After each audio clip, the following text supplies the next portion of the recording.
Queridos, então nós temos trabalhado aqui nas doutrinas fundamentais, certo? Dentre as doutrinas fundamentais que nós temos trabalhado, chegamos naquela que é a doutrina da pneumatologia. Lembram? O que quer dizer isso? É a doutrina a respeito da pessoa do Espírito Santo, a terceira pessoa da Trindade.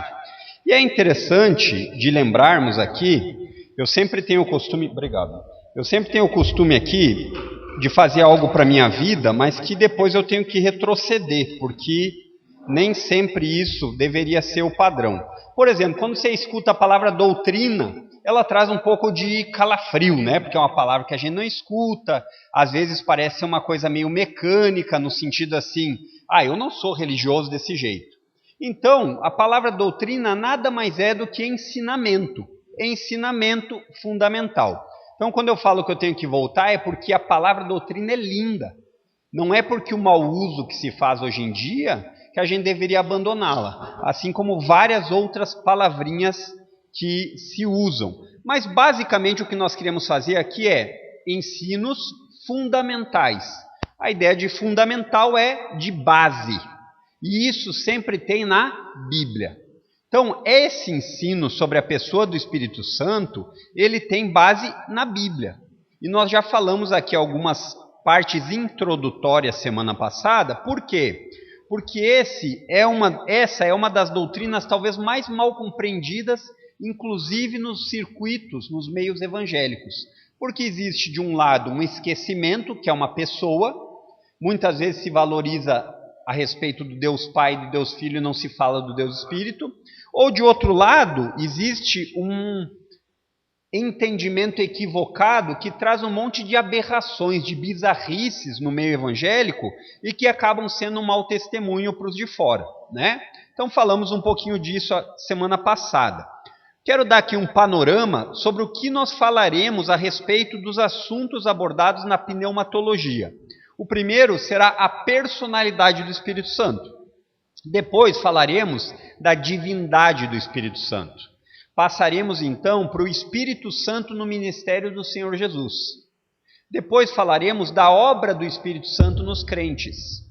Falaremos também dos dons do Espírito Santo, figuras associadas ao Espírito Santo, isso tudo que a Bíblia vai demonstrar. Então a nossa base aqui de ensino não é aquilo que eu imaginei em casa, fui criativo, não, é o que a Bíblia ensina. Essa é a base, esse é o fundamento. Então qualquer ensino sobre a pessoa do Espírito Santo que não tem a base bíblica, nós tratamos como cuidado e veneno, que será a nossa última abordagem. Então você vai ver aqui que são 7 pontos que nós vamos abordar ao longo dessas semanas, mas isso não quer dizer que serão apenas 7 encontros, porque na medida que a gente vai caminhando devagar, com calma, para entender o conteúdo, talvez demore mais de um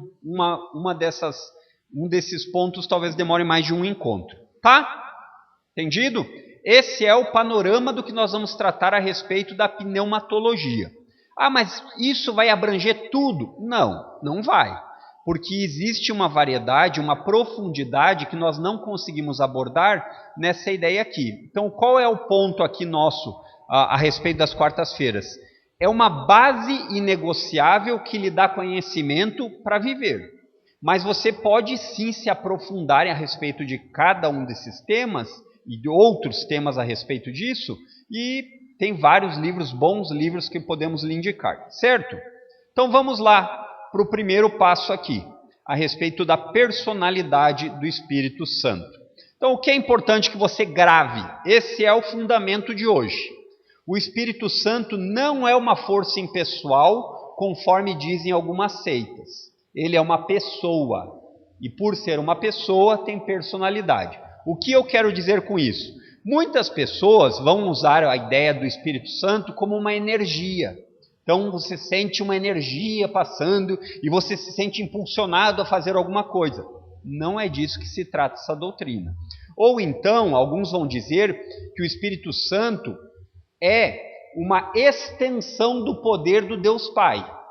Também não é isso. Então nós vamos ver lá nos venenos, lá nas últimas partes, por que não é isso. Nós pretendemos ter aprendido até lá. Então, a primeira perguntinha que eu faria aqui, e essa pergunta talvez precise de uma reflexãozinha, é: se eu perguntasse para você, o que constitui uma pessoa? Por que você é uma pessoa? Talvez você falasse, uma pessoa tem personalidade. Ok? E o que representa a personalidade? Pense aí um instantinho.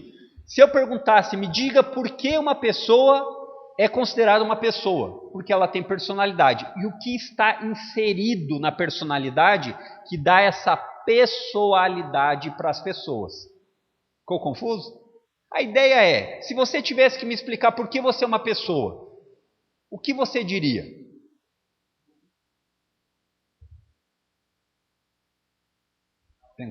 Pensaram? Características, é isso aí, mas quais características? Essa é a pergunta, né? São características. Mas você vai ver que existem coisas que definem uma pessoa. Dentro da personalidade, existem 3 características que são indiscutíveis. Uma pessoa tem inteligência, uma pessoa tem emoções e uma pessoa tem vontade. Uma força impessoal não tem inteligência. Se você ler o horóscopo, você vai entender o que eu estou falando. Não leia, prefira não entender. Mas o ponto é, se você ler, você vai ver lá que não existe inteligência lá, não existe emoção e não existe vontade. É uma força impessoal e muitas vezes essa ideia de força impessoal você vai ver nas religiões orientais, naquilo que se chama de panteísmo, que é a ideia do quê? Tudo é Deus. Então o universo é Deus, as cadeiras são Deus, a flor lá fora é Deus, a árvore é Deus, e você vai se conectando de forma a fazer parte desse movimento, dessa energia, né? Não concorde com a cabeça, porque isso daí não é bíblico, tá? Então, inteligência, emoções e vontade. Pense nisso e sempre grave isso. O Espírito Santo é uma personalidade, uma pessoa, por quê? Porque a Bíblia ensina que ele tem inteligência, emoções e vontade. Uma energia oriunda do Pai não teria isso, seria apenas um poder. Mas você vai ver aqui comigo que não é isso que os textos bíblicos ensinam, certo? Primeiro lugar, inteligência. Abra aí sua Bíblia em João capítulo 16.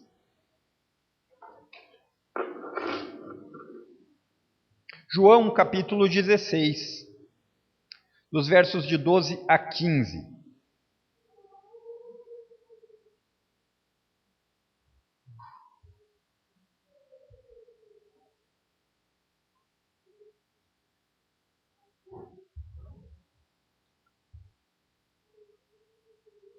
Aqui, brevemente no contexto, é um relato do Senhor Jesus a respeito do Paracleto. Lembram? Do auxiliador, do consolador, daquele que viria com a função de glorificar a Cristo. Lembram da semana passada qual é a principal obra do Espírito Santo? Conformar os crentes à imagem de Cristo. Essa é a principal obra. Existem desdobramentos nisso? Existem, mas esse é o objetivo. Então, João capítulo 16, os versos 12 a 15, diz assim: há tanta coisa que ainda quero lhes dizer, mas vocês não podem suportar agora. Quando vier o Espírito da verdade, ele os conduzirá a toda a verdade. Não falará por si mesmo, mas lhes dirá o que ouviu e lhes anunciará o que ainda está para acontecer. Ele me glorificará porque lhes contará tudo o que receber de mim. Tudo que pertence ao Pai é meu, por isso eu disse, o Espírito lhes contará tudo o que receber de mim. Para alguém contar alguma informação, ela precisa ter inteligência. Você percebe que no relato de Jesus, ele está falando de uma pessoa que ele enviaria no lugar dele, que testificaria, nós vamos falar disso também, ou seja, confirmaria aquilo que Jesus ensinou nos discípulos. Para isso acontecer, uma pessoa precisa, para convencer outra, ela precisa ter inteligência, certo? Porque nós vemos que aqui não apenas é uma energia passando, mas uma confirmação de conhecimento, cognição. A fé cristã tem uma objetividade, uma informação objetiva. Lembram que semana passada aqui no culto eu expliquei do apóstolo Paulo falando, a vida do cristão, ela não é uma vida jogada a esmo. Você vive por sentimentos. Não, você tem informações. E é isso que ele está falando. Pule lá para o capítulo 8 de Romanos 27. Capítulo 8, verso 27. Vamos chegar lá em breve. Estamos no 6, 8, em breve. Acho que uns 2 anos nós estamos lá. Talvez, né? E antes dos irmãos acharem ruim ficar numa pregação por muito tempo, teve um homem chamado John Owen, que ele ficou pregando em Romanos mais de 10 anos. Tá? Então, e ele não era espaçado, ele pregava todo domingo. Acho que pregava até mais do que o domingo, porque os puritanos tinham mais pregações.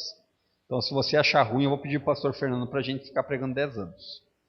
Então, ele diz assim, Romanos capítulo 8, verso 27. E o Pai, que conhece cada coração, sabe quais são as intenções. Quem tem intenção é quem tem inteligência. Quem não tem intenção não é uma pessoa. Sabe quais são as intenções do Espírito, pois o Espírito intercede por nós, o povo santo, segundo a vontade de Deus. Não é a intenção aqui desdobrar toda a explicação do texto bíblico aqui, mas demonstrar que o Paulo em Romanos está mostrando que existe inteligência no Espírito Santo.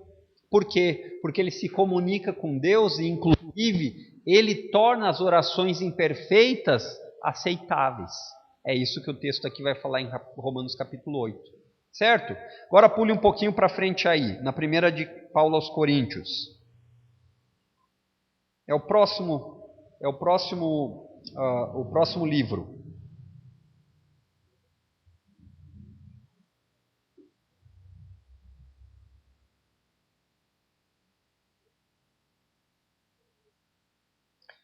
Primeiro aos Coríntios, capítulo 2, versos 10 e 11.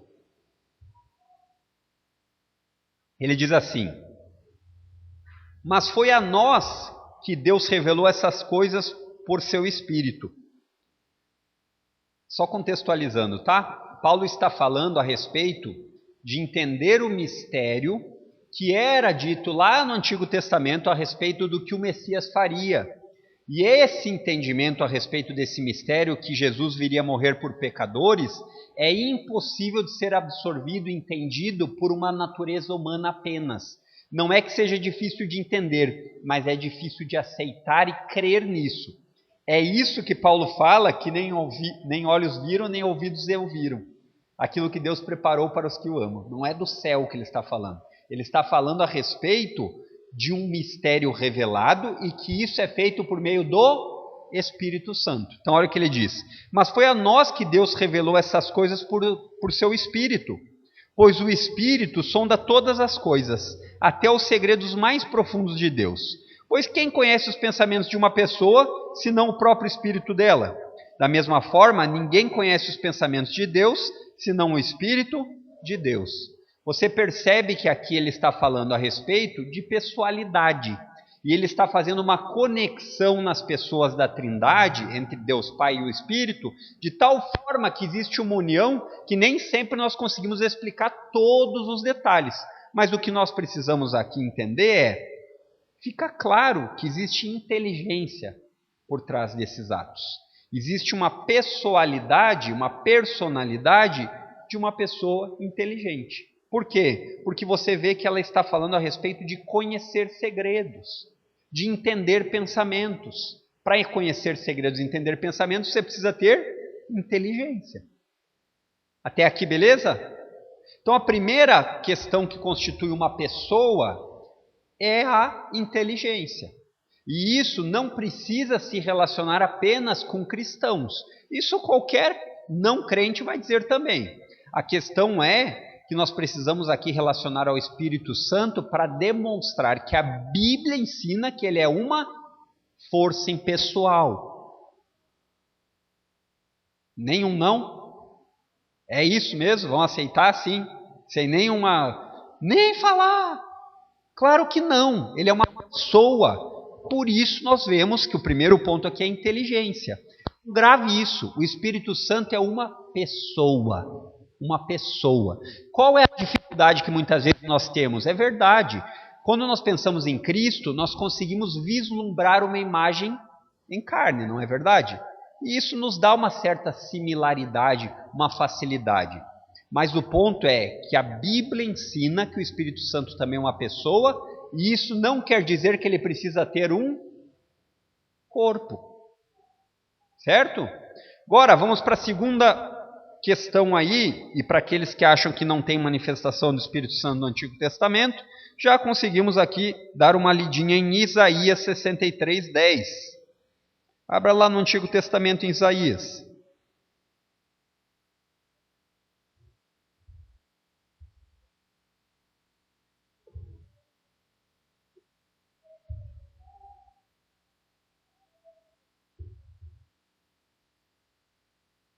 E novamente, irmãos, não é o propósito expor o texto bíblico na sua íntegra.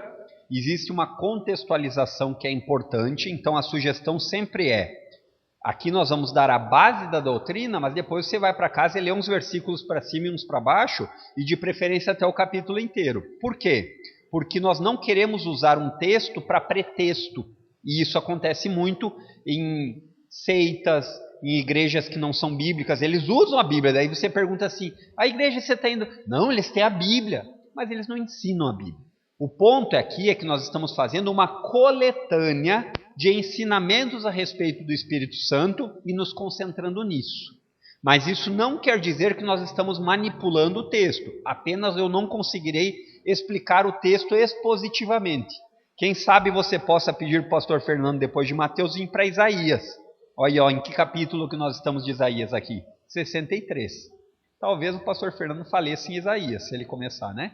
Então vamos lá. 63, verso 10, diz assim: Mas eles se rebelaram e entristeceram seu Espírito Santo. Por isso ele se tornou seu inimigo e lutou contra eles. O que fala a respeito do Espírito Santo aqui? Mas eles se rebelaram e entristeceu. Alguém que fica triste, alguém que tem emoções? Você já viu uma força impessoal, você ir ali fora para o vento e falar assim, vento, seu maldito, você está muito forte, o vento ficar triste? Isso não acontece, porque o vento, de certa forma, poderíamos chamar de uma força impessoal. No entanto, com o Espírito Santo não é assim, ele se entristece. E agora você vai ver lá em Efésios, pule lá para o Novo Testamento, um texto que ele faz meio que um paralelo com esse daqui que nós acabamos de ler, e que é um texto até mais conhecido do que esse de Isaías, por ser do Novo Testamento. E às vezes a gente acaba ficando mais no Novo Testamento, mas isso não quer dizer que ele seja mais valioso que o Antigo, certo? A única diferença é que o Novo Testamento acaba falando de coisas com mais clareza. No Antigo Testamento, o advento do Messias, ele era apenas uma promessa. No Novo Testamento, nós olhamos para o Jesus que veio e cumpriu aquilo que havia prometido. Então, olha o que o apóstolo Paulo fala a respeito dos crentes. Não entristeçam o Espírito Santo de Deus, o selo que ele colocou sobre vocês para o dia em que nos resgatará como sua propriedade. Tem mais de uma informação aqui, mas a informação que nós queremos é da emoção. Paulo está dizendo assim, olha, tenha uma vida de piedade, uma vida que glorifica a Deus. 1 Coríntios 10, 31. Quer vocês comam, quer vocês bebam, quer vocês brinquem, quer vocês façam qualquer coisa, faça para a glória de Deus. Se vocês viverem dessa forma, Deus vai ficar glorificado, o Espírito Santo vai estar contente. Agora, quando você tem dons, quando Deus lhe dá dons para você compartilhar com a igreja e você não vem no culto, você não se importa com isso, você tem talentos e capacitações dadas por Deus, mas você prefere ficar sentadão sem fazer nada, você entristece o Espírito Santo de Deus.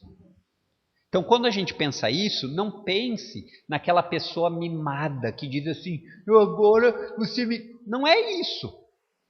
Não é isso. Não compare com essa ideia de um bebezão chorão, mas compare com a ideia de um Deus santo, o Espírito Santo, que olha para isso e diz assim, que desgosto. Fazer uma coisa dessas com o corpo que deveria ser o templo do Espírito. Essa é a ideia. Até aqui, ok? Então, vamos para a terceira aqui, que é a respeito da vontade. Volte um pouquinho aí para 1 Coríntios de novo.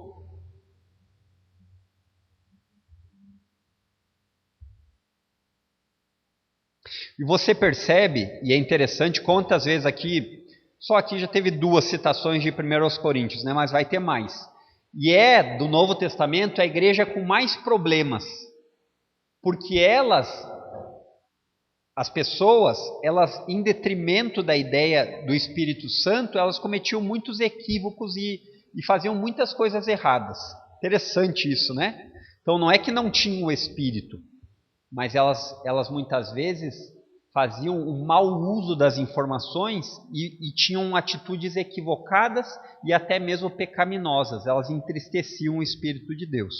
Então olha o que diz lá 1 Coríntios capítulo 12, verso 11. Tudo isso é distribuído pelo mesmo e único Espírito, que concede o que deseja a cada um. Aqui é uma lista de dons que fala do Espírito Santo a respeito da distribuição para a edificação da igreja. Então aqui o verso 11 é como se fosse o final da explicação. Tudo isso é distribuído pelo mesmo e único Espírito, que concede o que deseja a cada um. Então você percebe que aqui existe a ideia da vontade muito clara, porque o Espírito distribui conforme Ele soberanamente quer. Então a ideia de que nós determinamos alguma coisa, eu determino, eu ordeno, não tem base bíblica, tá? Além de ser tolice, é perda de tempo. Porque não vai fazer diferença nenhuma, não vai fazer nenhum tipo de obrigatoriedade para o Espírito, e é importante saber que, isso nós vamos falar, mas todas essas manifestações do Espírito Santo, elas só acontecem na vida do crente naquele que está unido ao Filho. Isso é muito importante. Sem Cristo, nada do que fala a respeito de dons do Espírito e tudo mais, acaba sendo repassado. Porque longe da união com Cristo, nós não temos os benefícios de Cristo. Os benefícios que o Espírito concede, conforme a promessa de Cristo, eles vêm posteriormente à união com Cristo. Interessante isso, né? Isso é importante de ser lembrado.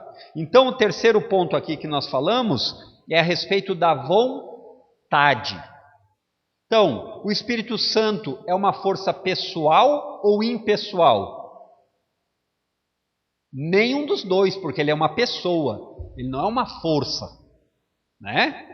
Mas tudo bem, eu entendi o que os irmãos querem dizer, já acertaram metade, né? Tinham certinho. Por que a ideia de força a gente tem que ter cuidado? Porque é verdade, a Bíblia fala para nós vivermos na força do Espírito Santo. Não há problema de dizer que o Espírito Santo é uma força, mas entendendo a sua pessoalidade, né? Por quê? Porque se ele distribui dons conforme ele quer dizer que ele faz isso na força que ele tem, segundo a sua vontade. Então não está errado uma força pessoal, mas desde que você não entenda essa força pessoal com a ideia de uma energia. E a diferença é que é uma energia que vai para cada um diferente. Não é isso. É uma pessoa. Quando você se relaciona com alguém, você vai dizer assim, essa pessoa tem características. Não fala? Não é assim? Ah, é o jeito dele. Ah, e nós não somos únicos? Somos. Por isso que a Bíblia trata sempre do relacionamento das pessoas pessoalmente. As pessoas são pessoalmente condenadas e pessoalmente salvas. Por quê? Porque tudo está relacionado com o seu relacionamento com a pessoa de Deus. Entenderam? Por isso que não é no atacadão. Não é. Por isso que nós aqui em 40 pessoas, eu não posso salvar a minha filha, ela não pode me salvar. Por quê? Porque o relacionamento de Deus com os seres humanos é pessoal, é um por um. Certo? Então, tendo falado aqui a respeito disso, o que constitui uma pessoa ou a personalidade? A inteligência, as emoções e a vontade. Esse é o ponto aqui que nós vamos falar com seitas, vamos falar com... Quando eu falo vamos falar, é que você tem o argumento para dizer, olha, mas a Bíblia fala que o Espírito Santo é uma pessoa. e você está tentando me dizer que o Espírito Santo é uma energia. Não é. Ah, mas aonde diz isso? Vou lhe dizer alguns textos. Está aqui. Certo? Seguimos? Então, a respeito da personalidade do Espírito Santo. O Espírito Santo não é uma força impessoal, como dizem algumas seitas. Ele é uma pessoa. Ficou claro isso? Tem que ficar. Essa é a base. Muitas dos desdobramentos disso, talvez você vai aprender com o tempo, talvez você fique em dúvida de outras coisas, mas esse ponto que é simples, você tem que ter clareza, porque isso é uma doutrina fundamental, certo? E aqueles que têm uma má compreensão ou um ensino equivocado a respeito disso, comprometem a sua salvação. Ah, mas ele crê em Cristo da maneira certa. Se ele não crê no Espírito Santo, é questão de umas cambalhotas para a cristologia dele também desandar. Certo? Então, olha só que coisa interessante. Algumas outras características que nos trazem a ideia de uma personalidade. É possível blasfemar contra ele. Em outras palavras, é como se fosse dizer assim: você xinga alguém que não seja uma pessoa, até xinga, né? Tem um pessoal aí que tem umas loucuras aí que xinga o vento, mas o ponto é, você está xingando ao vento, né? A ideia é que você tem uma relação contrária a uma pessoa, certo? Abra aí no capítulo 12 de Mateus. E esse texto é um daqueles que, se você quer ver a explicação na íntegra, está gravado. O pastor Fernando pregou Mateus inteirinho, por incrível que pareça. Parece que foi ontem, começou, mas já terminou. Mateus 12 está lá. Você pode ver a explicação melhor desse texto bíblico. O meu ponto aqui é só falar a respeito de que ele é uma pessoa e contra uma pessoa pode ser uma blasfêmia. Blasfêmia, em outras palavras, é um amaldiçoamento contra coisas de Deus. Então ele diz assim, Mateus 12, 31, 32. Por isso eu lhes digo, todo pecado e toda blasfêmia serão perdoados, mas a blasfêmia contra o Espírito Santo não será perdoada. Quem falar contra o Filho do Homem será perdoado, mas quem falar contra o Espírito Santo não será perdoado nem neste mundo, nem no mundo por vir. Que daria uns quantos temas para falar, mas o ponto aqui é só falar a respeito de que é possível blasfemar contra ele. Isso quer dizer que ele é uma pessoa. Entendeu o ponto aqui, o argumento? E ele está falando no verso 32, quem falar contra o Filho do Homem, o Filho do Homem é uma pessoa. Mas quem falar contra o Espírito Santo não será perdoado, a ideia. Oi?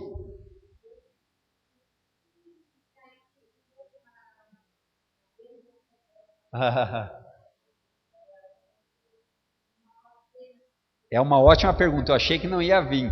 Nós vamos chegar no fim desse estudo agora, eu ia parar, mas aí vamos ir até a frente porque tem a explicação no final, certo? O que é isso?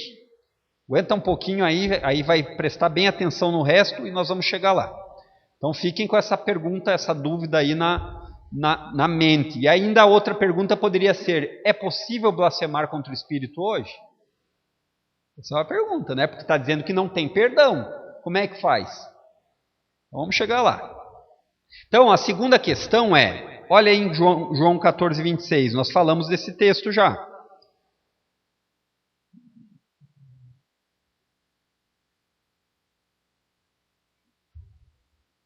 É um barulhinho bem bonito esse das folhas, né? Que delícia. É muito bom de escutar. Começar a folhear mais, começar a usar uns textos do Antigo Testamento, para ser mais barulhento. Diz assim o verso 26 de João. Mas quando o Pai enviar o encorajador, o Espírito Santo, como meu representante, ele lhes ensinará todas as coisas e os fará lembrar tudo o que eu lhes disse.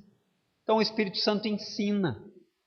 Você diria para um professor, para alguém que ensina, você diria assim, você não está aqui, você não existe. Não diria.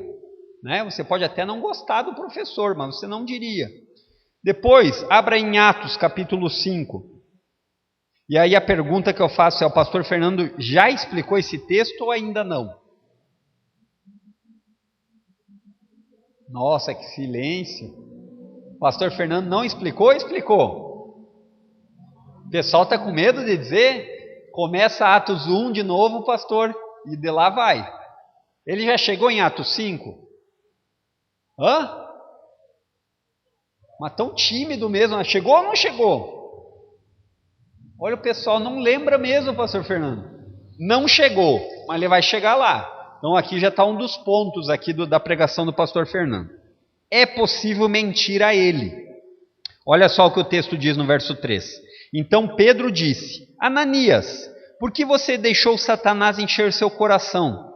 Você mentiu para o Espírito Santo quando guardou parte do dinheiro para si. Aí, o que vocês acham? Pedro está reclamando que ele mentiu para uma energia cósmica? Não. O próprio texto vai dizer depois no verso 4 e 5 que ele mentiu para o próprio Deus. Então é possível mentir para ele.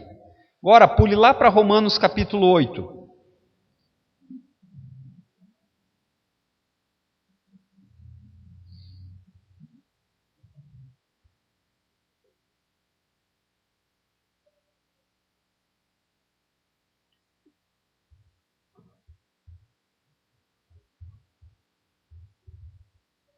Diz lá, o capítulo 8 de Paulo aos Romanos, tão desejado e esperado, ele trata com relação à vida do crente que vive com união em Cristo, a santificação, os desdobramentos. Então aqui o que ele vai dizer é a comparação da que não estão mais condenados, e aí ele chega aqui e diz: porque todos que são guiados pelo Espírito de Deus são filhos de Deus. O Espírito Santo, ele atua na vida dos crentes. Ele não deixa os crentes a seu bel prazer. Ele não deixa eles perdidos. Ele guia. Nós não ficamos no vácuo, sozinhos, porque o Espírito Santo é uma pessoa. E ele nos cuida como pessoa. Entenderam? Agora, por fim, aqui, antes de irmos... Não, tem mais dois. Mas é em Romanos mesmo. Pulei para o verso 16.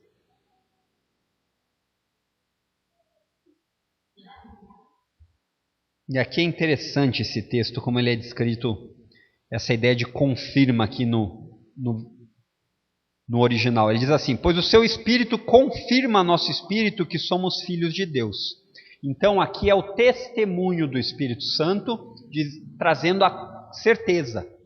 E essa convicção, ela é uma convicção baseada em informações objetivas, mas que age no interior de maneira subjetiva. Quando é subjetiva, eu não quero dizer de qualquer jeito. Eu quero dizer que existe sim, os sentimentos são englobados nisso. Você não apenas crê com a mente, você crê com o coração, o desejo, o amor, o prazer em Cristo, ele começa a existir por meio do Espírito Santo. Então essa é a ideia do testificar. Sabe quando você tem uma certeza e uma confiança inabalável que o pastor orou antes? Isso aqui é feito pelo Espírito Santo. Isso é feito pelo Espírito Santo. E por fim, aqui nós lemos também esse texto, pule um pouquinho para frente, o verso 26, é um desdobramento. Ele diz assim: e o Espírito nos ajuda em nossa fraqueza, pois não sabemos orar segundo a vontade de Deus, mas o próprio Espírito intercede por nós com gemidos que não podem ser expressos em palavras. Então você percebe aí que o Espírito Santo, ele está intercedendo pelos crentes. Então quer dizer que nós não sabemos as informações na oração? Sabemos, mas até as nossas melhores orações podem conter algumas deturpações. Quer entender? Por exemplo, quando nós falamos a respeito de Deus, o Deus da Bíblia é um Deus triuno. Deus Pai, Deus Filho e Deus Espírito, não é verdade? A Bíblia demonstra que existe uma certa economia na Trindade. O que eu quero dizer com isso que os teólogos falam?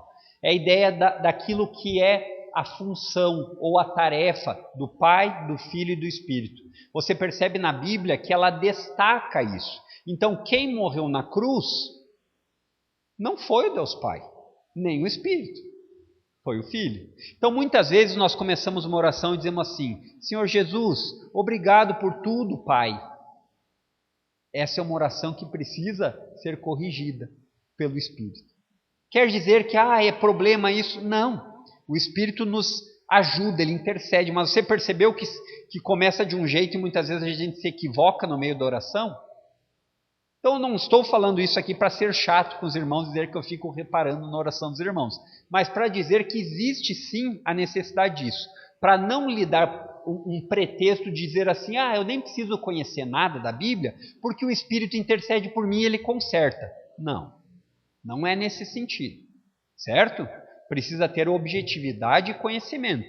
Você precisa conhecer a Deus que você está orando para você não achar que ele é uma força impessoal, para você não achar que ele é o gênio da lâmpada, certo? Beleza? Então olha só, para responder lá o que a dona Eliette falou, a blasfêmia contra o Espírito Santo, também conhecida como pecado imperdoável, consistia em que Jesus estava fazendo muitos sinais e maravilhas naquela época, não estava? Porque essa era uma confirmação de quem ele era, do Messias, confirmação de muitos profetas, inclusive de Isaías, e as obras que Jesus estava fazendo eram possíveis de ser vistas.